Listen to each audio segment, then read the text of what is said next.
I'm here at Hôpital Bernard Mebs in Port-au-Prince in Haiti, here with a surgical, orthopedic and anesthetic group from the Montreal General Hospital.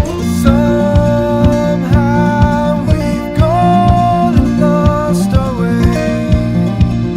This is where we are. This project was begun by Dr. Andrew Fury from Newfoundland, and he soon had many other centers from across Canada also coming down.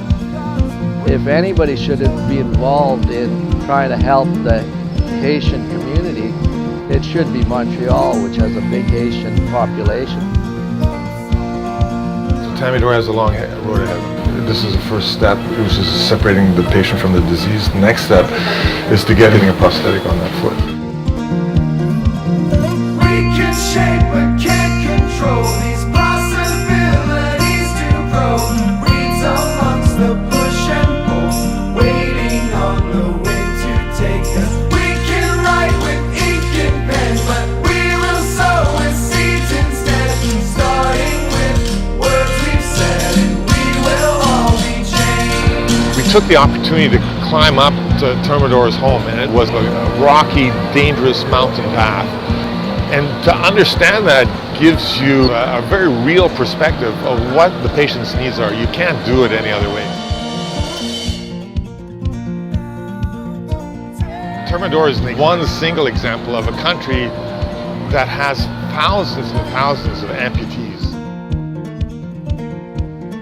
The prosthetic technician funding disappeared recently, and now we're stuck in a situation where there is no way to fund the legs that are so needed for all these patients.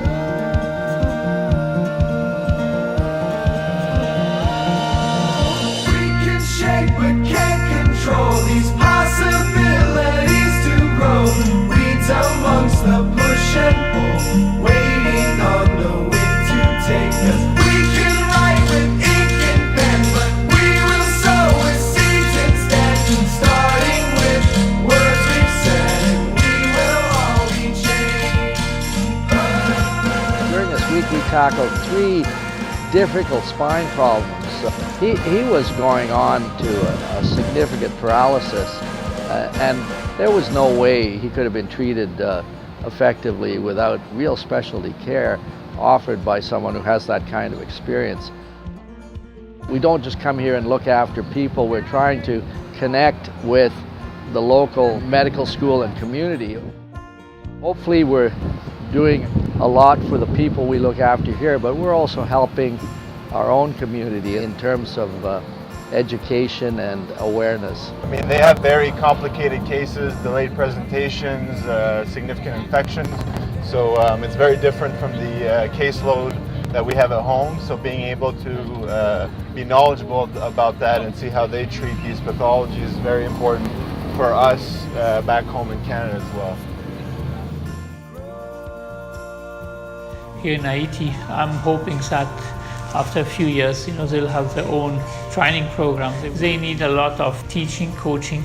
We use exactly the same, I would say, standard whenever you were in Canada. So our first trip, we worked from 8 in the morning to 1 in the morning teaching and doing surgeries. And since then, we've decided to go on a biannual basis at minimum. Bernard Mebs is an amazing hospital and actually has a lot of subspecialties, a lot of capacity.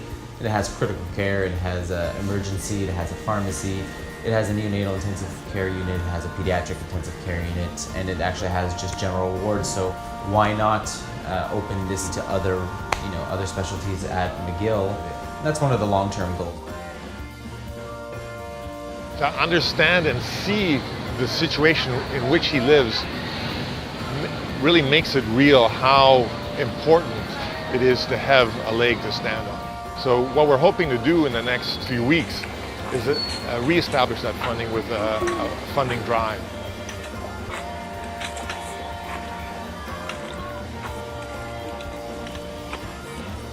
Really? If people on the other end of this camera can see clear to donating some money, it's going to go a long way to making life possible for all these people who have had amputations.